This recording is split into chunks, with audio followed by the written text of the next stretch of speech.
Hi, I'm Yolanda and this is Speak On. Today I'm joined by Benash Nazmeen, Co-Chair of the Birthrights Inquiry into the Racial Injustice of UK Maternity Services.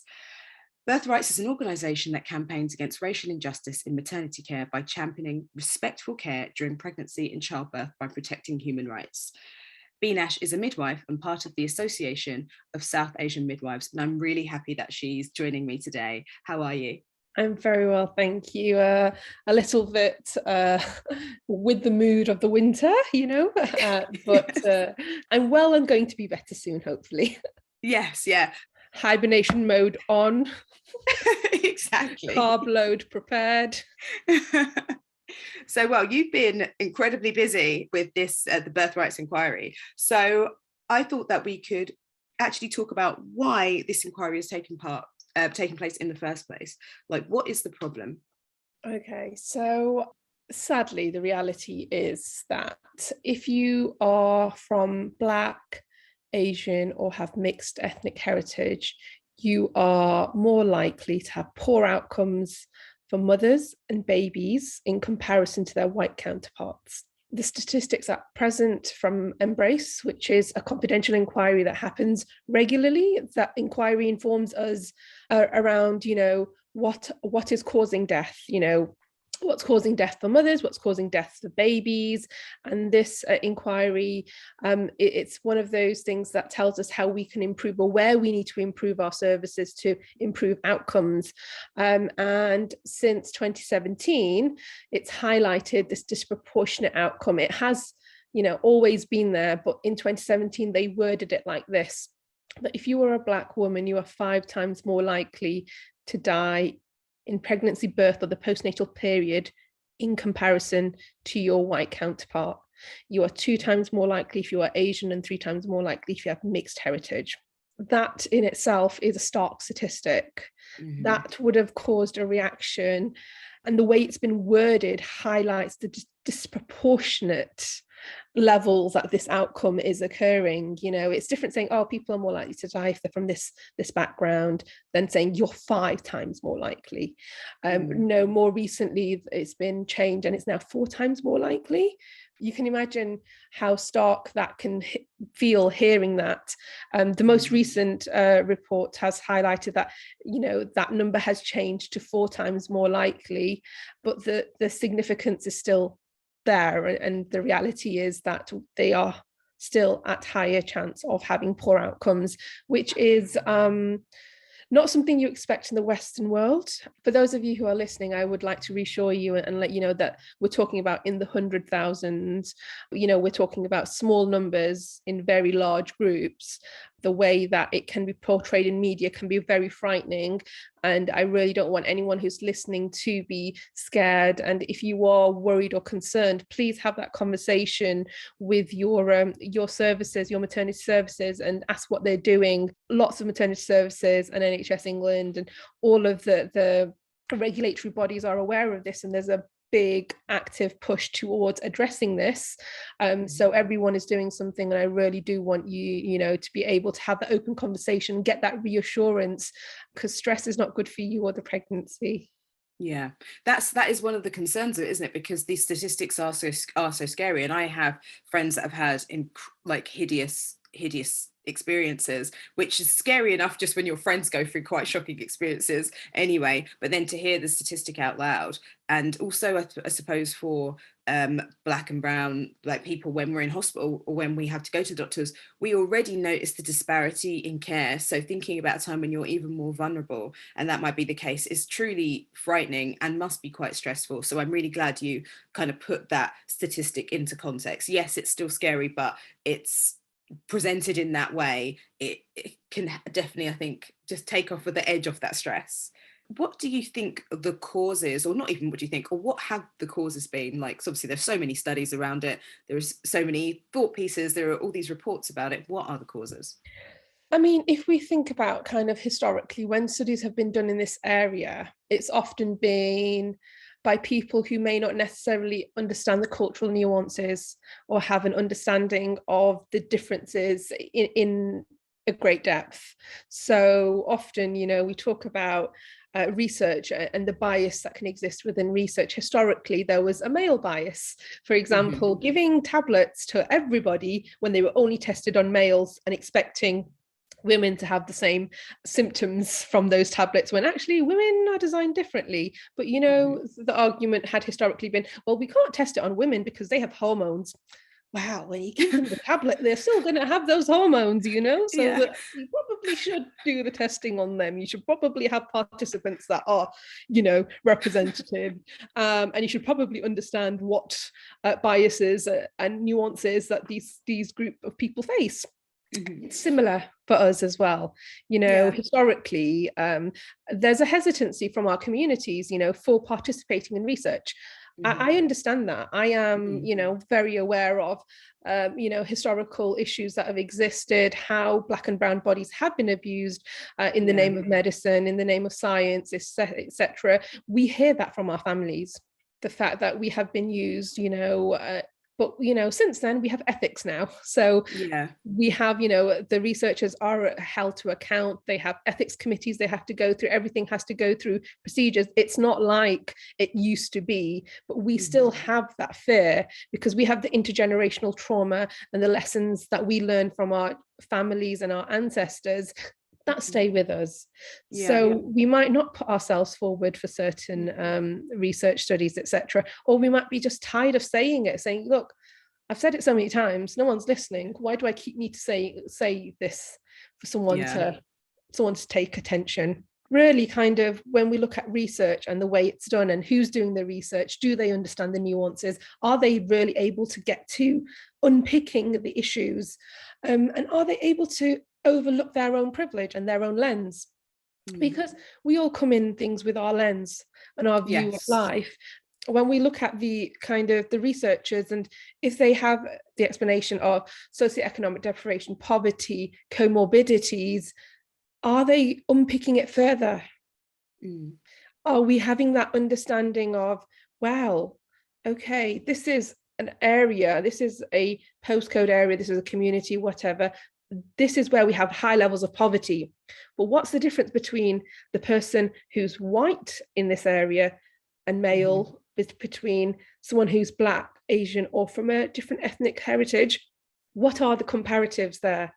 And again, for the females. So we're potentially not digging into it deeper.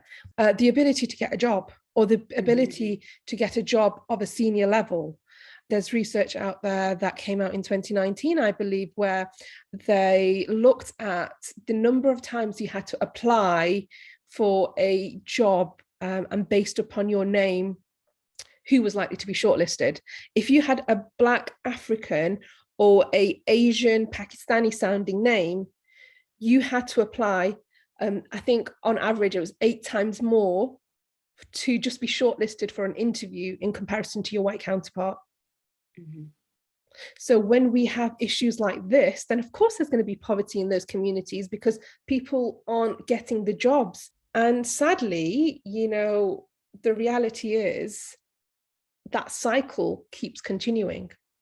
We've gone off health here completely. We've gone. But then the thing is, though, but all of this is absolutely important and it's vital, because people ignoring intersectionality and, like you're saying, not digging and drilling down into things does make a huge difference when it comes to, systematic behaviors.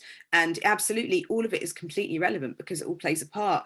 And even the really good example of university, at my own uni, we had this problem where we had our work was marked differently and we were given different marks compared to other people. We even tested it once by handing in the same bit of work several times, and then we were given different grades on it every time because we were like, we just want to see why this is being marked differently. So so all of these things absolutely play a part, and like you were saying, it's implicit bias, isn't it? It's subconscious. People don't always know they're doing it. Exactly. And I think that's the issue here, because if you really got to sit down and think about it, so, okay, we are talking about people who are predisposed to more medical conditions anyway. Okay. Add the fact that there is poverty in that group of people. Now let's look at the diet that group of people have to have because of poverty. It's cheaper to buy more carby foods. It's cheaper to buy certain types of food because it's just the way well, I won't go into that. So it's just the way society works right now. So let's, if you unpick that, then of course their comorbidities are going to come into play. But why is it that this group of people in this Western world are affected in this way, but actually in their country of origin, their outcomes are better? Yes. And that's something that people fail to really grasp as well. Because we are so looking at it from a Eurocentric lens, because obviously this is the way we live and this is the way we do things and it has to be correct. When we start to get uncomfortable, we go into defense, we go into that fight, flight or freeze approach. Actually, what needs to happen in that place is you need to ask yourself, why has that come up? Because in that space, that is a trigger for you. Something has happened inside you that's made you feel uncomfortable.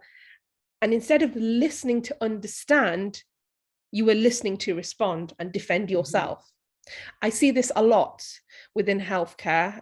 I hear the argument that, oh, I don't see why, because I treat everybody the same. I treat everybody equally. And I think it goes back to the NHS, and the foundation of the NHS was welfare system to treat everybody equally to ensure that we are not having the disproportionate outcomes that were being seen when the NHS care, healthcare was developed. It was to stop poverty being, causing poor outcomes. And the reality is we treat everybody equally, but that equality means that we fail communities that need more. Because communities do need more. And I'm not just going to put it down to race. I know there's many marginalized communities, and it's always marginalized communities that have poorer outcomes. So, if someone has a learning difficulty and they are not able to understand and consent appropriately because they don't have enough time in an appointment, then that person needs more time in an appointment. You can't give everybody 15 minutes for an appointment or 10 minutes for an appointment when someone might need an interpreter. Yeah, because it's about equity, isn't it? It's not just about equality.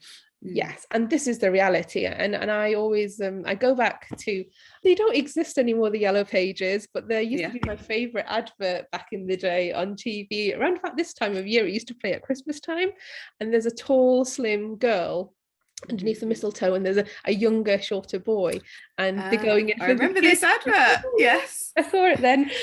So he's going in for the kiss, and he can't because she's taller than him. So he goes and grabs the yellow pages, puts it on the floor, stands on it, and goes in for the kiss.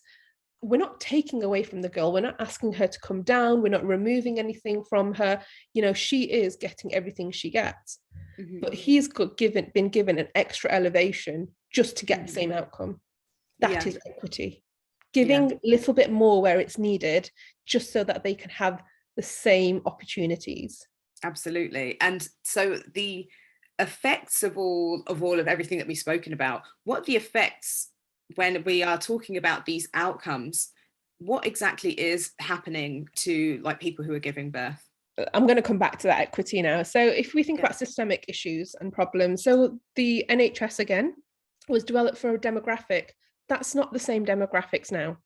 We have changed as a society, and the systems that were built to care for those people are not the same. It's not the same demographics now. So those systems are the same, but the people we're treating are not. So everything that worked back then, or was built to work back then, hasn't really been changed or adapted for the needs of this current society effectively enough. People in the care system are working to care. It doesn't pay the best, so it's not for the money as people think. So I know my colleagues have got their hearts in the right places, and I know they want to be more aware and understanding of what's happening, but we haven't sometimes got the time to be able to send them on training, because we haven't got the opportunity to backfill their role. So if someone has to go on training, we have to think, well, that's one person down from the team that day. Who's going to take up their job and their role that day? And if you're already short-staffed, that's really difficult to do, to release people for training, even though people know they want and need the training. So it's these kind of systemic issues that are adding to that. If we go back a little bit further, before we even get to the place of work, we need to look at the education system. And sadly, we have curriculums that are not decolonized. People talk about what is decolonizing the curriculum. Well, it's making sure that we haven't got a whitewashed version of what is being presented to us. There's one obstetrician, and they call him the father of modern gynecology, James Marion Sims. So yes, he had innovated procedures for a procedure for obstetric fistulas, and he has equipment that he made, and he, very much developed these things that we use in modern day gynecology nowadays. And we learn about him, but we don't learn what he did to Black women on the plantations, where he didn't gain consent, because technically back then plantation owners gave consent for their enslaved people can't give consent for anything, can they? Exactly. Well, that's the reality. And then he didn't give them any anesthesia. His own doctors and nurses that were supporting him left him because he was taking so long to do anything effective. He actually made the Black slaves, Anarcha, Betty, Lucy, and the others, be assistants in their own procedures. So why do we not remember that? Why are we not giving that context? Because that the whole research now is saying that there's a concept and the thought that Black women have stronger pain thresholds. Well, where did that come from? That came from actually people like James Marion Sims saying, well, the Black women, in his own diary, compares how the Black slaves didn't cry out in pain, even though it must have been painful, in comparison to the delicate white European women cried out in pain. Insane. And things that when I suppose when he was writing that as well, so they're not screaming out in pain, mostly because they're just spent and exhausted and there's got nothing left in them. But also I can imagine there's an element of trying to justify what they're doing as well by saying it's fine, it's not hurting them. It's fine. So then how that perpetuates, because I know people who say that to this day they genuinely think that Black women have a higher threshold of pain, and I'm like, no. And that's the kind of things that we have to live with. Imagine the effect that has on our mental health, and the daily weathering we get from this. And we know weathering can affect it affects your hormones, it affects your health and mental health if it goes unaddressed, which it often does in our communities because people don't recognize it adequately in an early manner. Then it can become psychosomatic symptoms. So you get physical symptoms of your mental health. You're getting headaches, you're getting indigestion, you're getting abdominal pain, all of these things. And unaddressed mental health means longer years of ill health in your life, which means you're likely to die earlier. And these are all the things, like you were saying, that contribute to these kind of comorbidities. We just live under constant stress, essentially. It's like just stress that never ends. And then you're scared, which is causing more stress. And then you're in a situation in hospital or wherever else, and these moments of vulnerability. And then you're receiving this disproportionate treatment and the effects that has. And even things like the way that people can speak to like Black and Asian women, South Asian women specifically, like kind of talk to you like either you're stupid, or you're an idiot, or you're submissive, or as in Black women, they think everything you're saying is angry. Even if you're saying hi, they're like, why are you so mad? So if people are going in with that kind of implicit bias, the treatment that you're getting is, like you were saying, when people are are incredibly, they're understaffed, they're under-resourced, they're not going to be able to sit down and dip into that part of their brain and think, am I coming from a biased place? Am I assuming that this Black woman is angry? Am I assuming that this Asian woman is submissive, or anything like that? All the stupid stereotypes. They're just going to react in what's happening. And like you were saying, then we get these effects. So what can be done to improve things within, like, I suppose, within maternity care? Just with any of this, what can be done? We start with education so that we don't have to wait for educating staff by the time they get to the point where they aren't able to go to education, because we have to worry about resources. So let's talk about universities. Let's talk about how we are teaching our students. Let's talk about the Eurocentric view and the fair body that we're talking about and teaching about, because we are still being taught about blueness around the lips for Mm. cyanosis and pinkness. The baby's still being marked for how pink it is when it's born. Black and brown babies don't look pink. Yeah, so when I was born, I was yellow.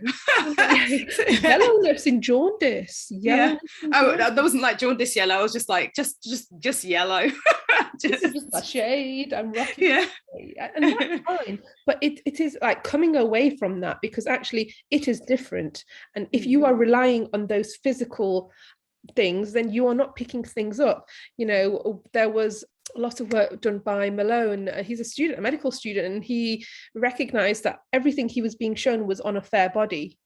All the dermatological conditions were on a fair body. They look different on different skin tones. So really, if you're so used to looking at something and diagnosing it in one way because you've only ever seen images in that way, how are you going to be better able to diagnose something on someone who has a different skin tone?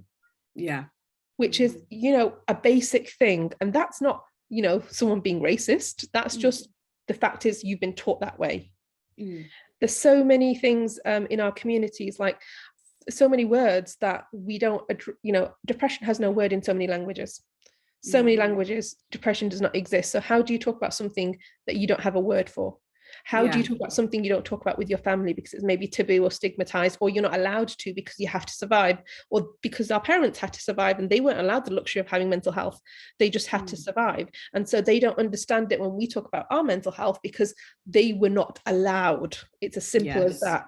So there's an issue with that intergenerational trauma. So if I don't understand anxiety, and I'm a healthcare professional, I am a midwife. I have been working, you know, for over a decade, you know, 13 years in this field. And I last year was having severe anxiety and panic attacks. And it took my white friend to tell me, you are anxious. You're describing panic attacks to me. And I know what those things are. And I couldn't see it in myself. So how do I articulate what I'm going through, or go and ask for help when I don't recognize it? You don't go for that help. You don't talk about it. Instead, you're then getting so far down that spectrum of mental health. We talked about it earlier. You're having headaches. You're having these other physical symptoms, and the doctors have checked you out for everything and it doesn't look like anything. So why aren't they thinking mental health? Are you sleeping okay? Do you find joy in your day? Have you considered that you might harm yourself? Have you thought what the world would be like without you in it? Have you considered these thoughts? Have they come into your head? Because they come across more than are you feeling down? Are you feeling low? Well, that's my life. Yeah, exactly. Life is stressful, hun. It could be, so people don't see it. I remember my nan actually used to say, because again, she was, you know, well, she was a woman born in the 30s, and she used to say, oh, I have these like low feelings. And it's only, I was like, Nan, are you like, do you feel like depressed? Do you feel down? It's only because I was starting to make that connection, but she'd gone to the doctors continuously. And I was like, maybe you need to just describe this a little bit differently, because they, again, weren't appreciating that just someone of an older generation wouldn't necessarily have the right language for that either. Yeah. And this is it. So really starting with our education, looking at it, educating our staff better. And actually, when we do talk about things that are, you know, different, not putting it in the negative connotation. For example, consanguinity and the negative concept of marrying your cousin. In Switzerland, I recently learned that actually it's common to marry your cousin, and actually it's not offensive to ask someone if you've married your cousin in Sweden, because people do it. So why is it when Sweden does it, we don't think anything's wrong with it, but then when other communities do it, it's negative? And female genital mutilation, first of all, who came up with that term? It's not female genital mutilation. It's not that. For the term that we're talking about, people from those communities that we're talking about that specifically is either cutting or circumcision. You know, those are the kind of things that they would call it. So really, if you're asking about that, how are they going to understand what you're asking about, or how do they identify with it? And why are we making it so negative when we ask that question, when actually it's something that's very normal in their community, and now we're turning a negative slant on it? That means they're going to be worried about us and the way we're going to treat them. And then safeguarding comes involved, and we know the issues that come with safeguarding. People really worried about having their children removed because black and brown children are more in the care system than most other children. So really, why is that? But anyway, going back to that. So female genital mutilation, what about the white people who have it? Because white people don't identify that they have female genital mutilation, but they do, because they have clitoral piercings. Yeah. Labioplasties. Yeah. Other forms of things done in that area is technically female genital mutilation, and they can't say that they've got it until it's 4 o'clock in the morning. I'm rushing to do a, support someone to an emergency cesarean section, or having a assisted birth because something's going wrong and there's, with high stress area, and then we realize, and we're trying to take something out from that sensitive area last minute in a hurry. Oh, sorry, I was thinking about the pain. Yeah, exactly. And that's just going to add to the trauma of that whole experience. Yeah. So really, we didn't pick that up at the time we should have picked it up, which was at the beginning when we asked that question to everybody. So we're not just failing our Black and brown bodied people, we're also failing our white counterparts in those areas. So we need to take that negative construct and that negative, way of teaching out of it, and give that equal awareness around those things, so that we are talking about it. And we need to have conversations like this. Conversations like this need to happen all across the board, so that our colleagues are learning and they aren't going into that triggered mode, because they are regularly hearing these issues and learning from it and growing. Absolutely. And I know there's I've heard of BEST training, which is equality, diversity, human rights, as an e-learning course that happens every 3 years, and it covers discrimination, direct, indirect, etc. What do you think of things like that? Are they, let's say there was a world where we were tackling and teaching people things before they even got into a hospital, before they even got into mainstream medical care, is BEST training every X amount of years enough to keep that topped up? Because it obviously is not enough now. Yeah, so I think the reality is you can have bias training or anti-racism, anything. You can have any of such training, but if you have it as a one-off, you have since switched that training off, you've forgotten about it, then you absorb other biases from the media, from society, from the environment you're in, all of those things. So actually, we need to have it constantly, and we need to have it regularly. But also, people seem to feel like they need an awareness training. So they need to learn about how people live and how people exist, because, them being better able to understand how the different communities and their cultures will inform them of how to care, because we feel like that's the only way we can care, is if we know it all. Because that's the way we're taught, and that's what education tells us, evidence-based. But you cannot know all the cultures in the world. You cannot know, because I'm from a village, and 30 kilometers down there's another village, and they do things completely different. So really, you cannot know that. And actually, the fact that people keep saying, I need cultural awareness training, that is not the truth. You do not need cultural awareness training. You do not need to know about how everybody lives their life, because each person is an individual, even within that community. Some people might shun that culture and not want that. So really, what you need to know is how to treat the person in front of you as a human being, as an individual, and listen to what they are saying. Listen so that you understand and use their words back at them. Yeah.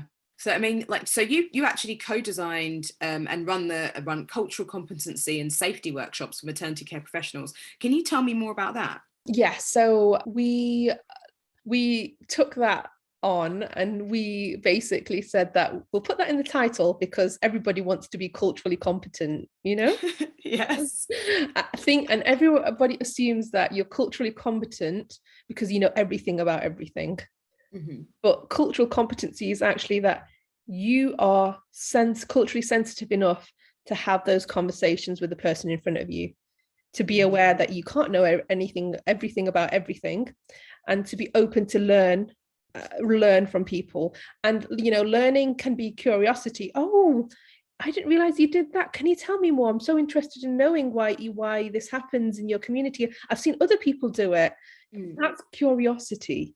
And cultural safety is actually checking your own biases, identifying that you have, as a human being, been exposed to an environment that is biased, and therefore you have absorbed those into your psyche. Even if you feel like you haven't, you have, and you are perpetuating those.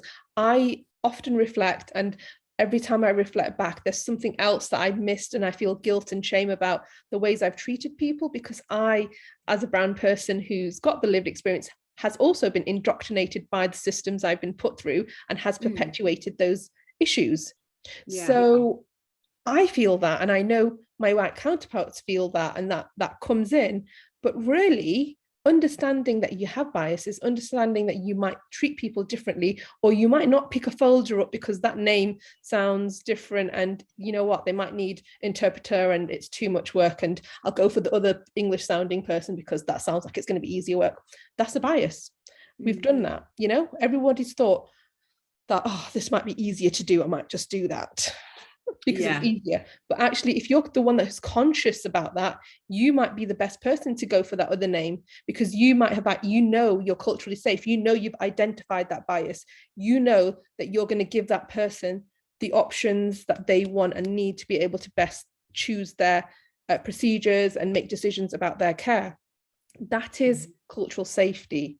Cultural safety is you being able to recognize that this person might actually not have the best care by someone who isn't aware of their biases. And so we need to go and care for this person. And yes, it's going to be harder and it's going to take more time and all of those things, but at least you know that.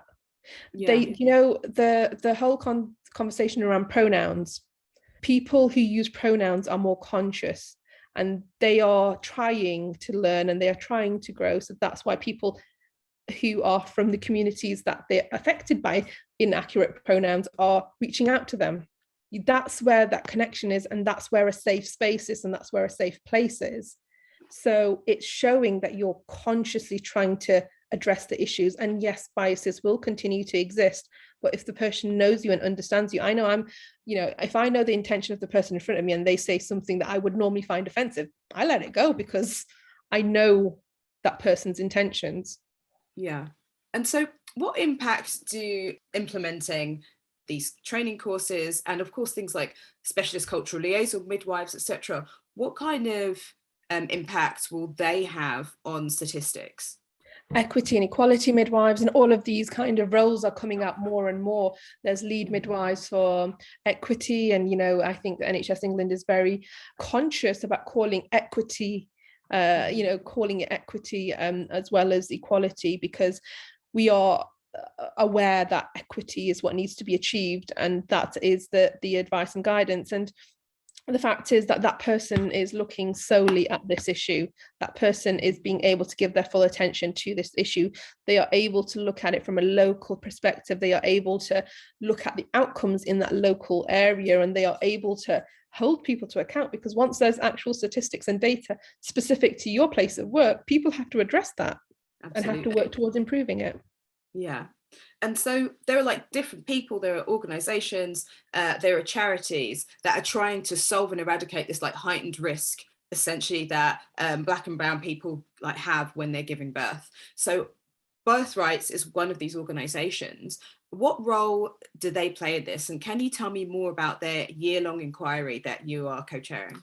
Yeah, absolutely. Birthrights is a brilliant organisation that's about upholding human rights, but it's specifically in the birth and perinatal period, because people think human rights and suddenly seem to think, well, women don't have human rights. Sorry, that's another conversation. Yeah. But the reality is human rights in the birth scenario it's very real, and actually historically there's not been much work done around the race aspect and the ethnicity aspect of this.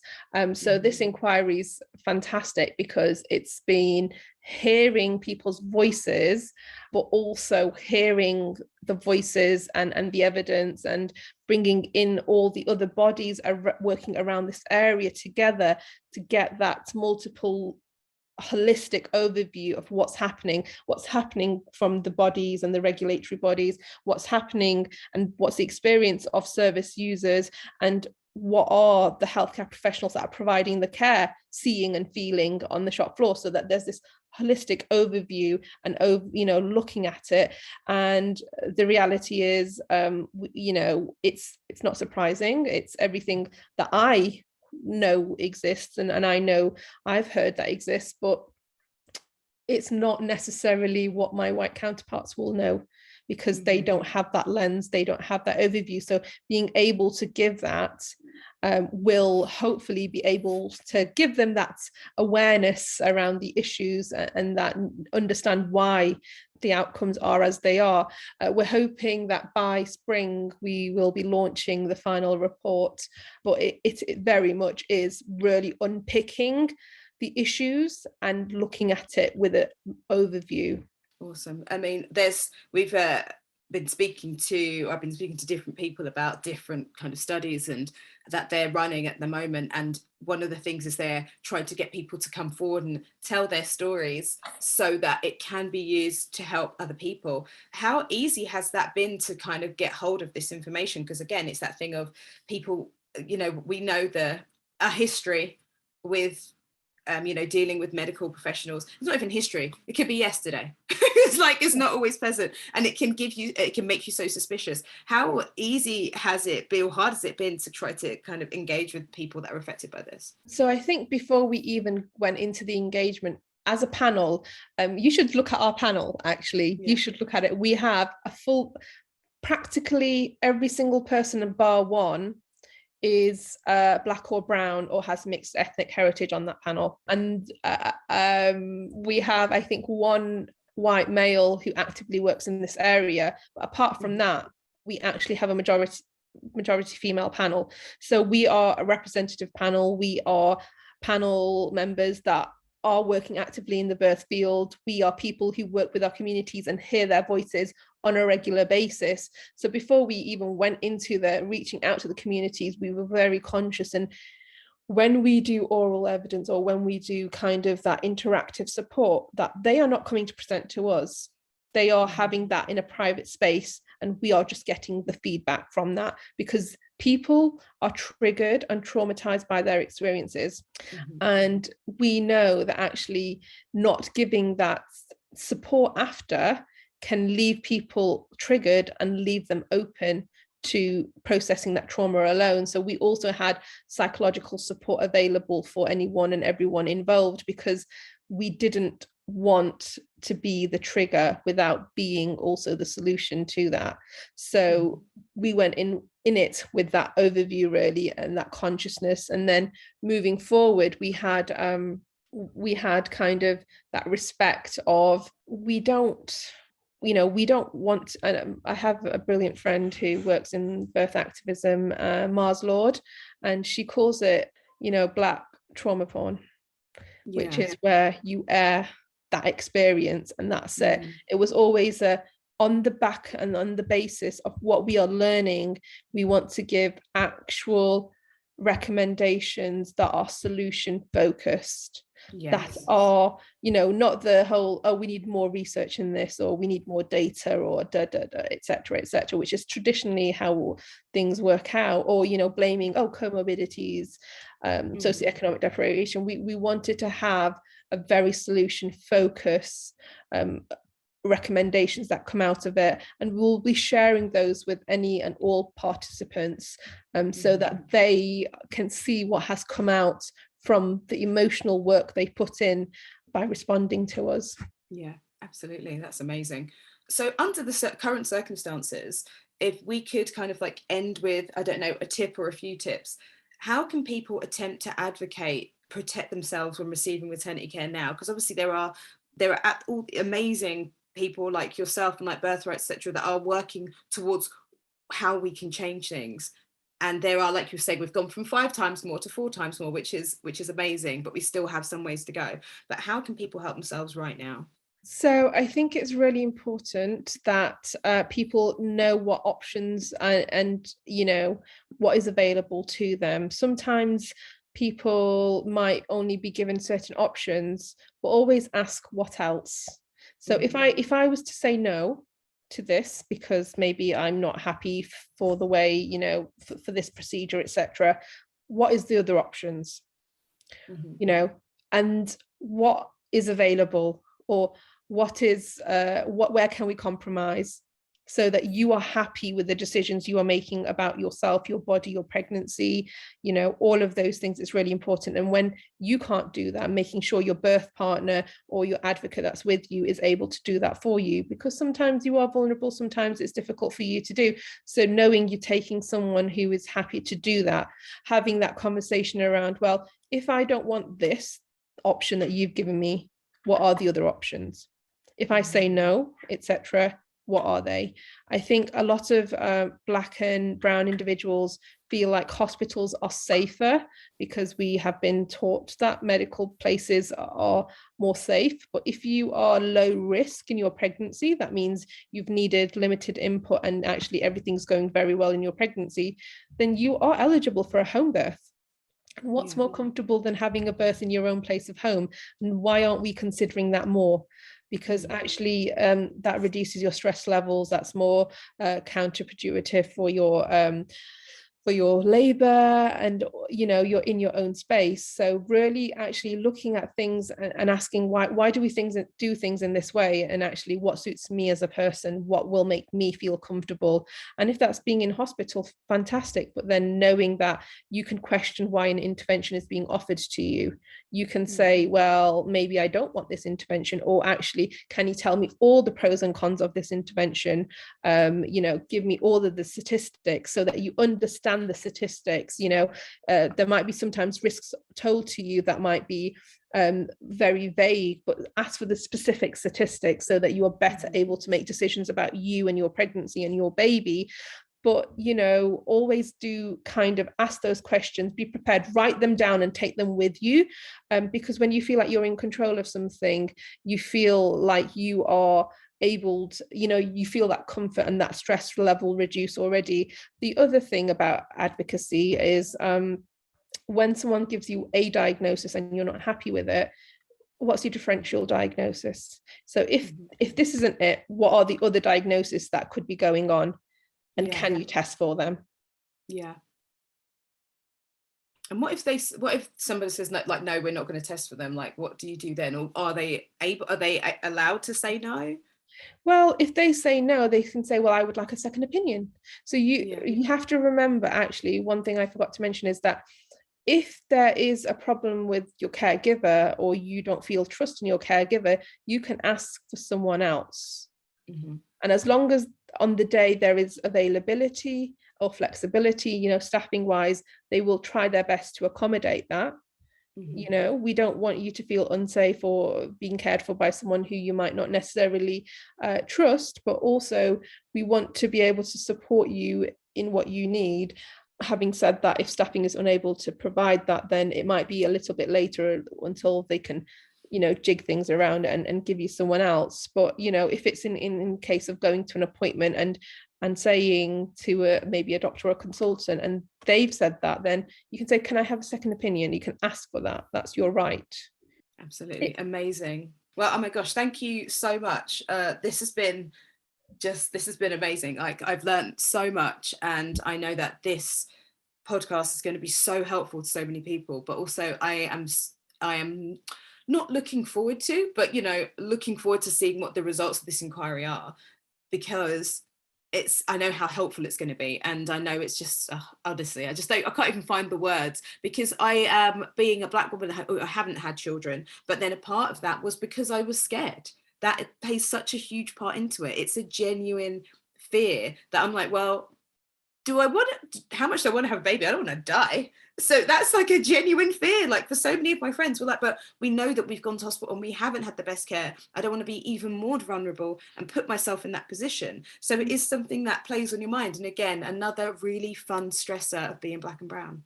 Oh God, yes, because we do that all the time. And that's, I haven't had children either, by the way, but I have to remind myself that there are brilliant, amazing independent midwives. And if it works out for me that I'm feeling comfortable and safe, there's always options. People don't realize that there's always options. And just because we have the NHS, there are also other options out there as well, and people may not necessarily be aware of that. There's doulas that can go with you and be your support and be your advocate if you don't have that birth support, so that you can take someone with you. And there's people that can give you a lot of information. And I think the problem with our communities is we don't ask for it, we don't look for it, we don't get it, and we actually need to start doing that for ourselves more. Yeah. And where can people find more information? More information. You can definitely find more information about the inquiry if you follow Birthrights and you know, them on their social medias. If you would like more information about me and the work I'm doing, you can follow me on my social medias. I've given you my links and happy for you to share them. And Association of South Asian Midwives, a lot of the work we do is always on our website, so you can always Google us and follow us on there as well. Brilliant. And we'll add everything into the show notes, and also we'll share everything on social media as well. But yeah, thank you so much for your time. It's been glorious to speak to you, and it's been lovely to see your gorgeous face on a day where it is hideously gloomy outside. So honestly, people can't see, you've got the nicest smile I've ever seen. I've just been like, even though it's like this really serious subject, I'm just like really smiling at you throughout. Oh, thank you so much. I really appreciate that. Made my day. Thank you so much for having me and inviting me. It's been a pleasure speaking to you.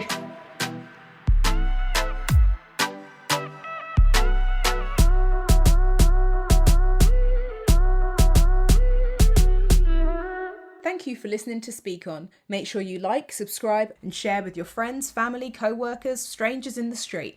To find out more about us, including our upcoming events, head over to Instagram, instagram.com/speakon_. Bye!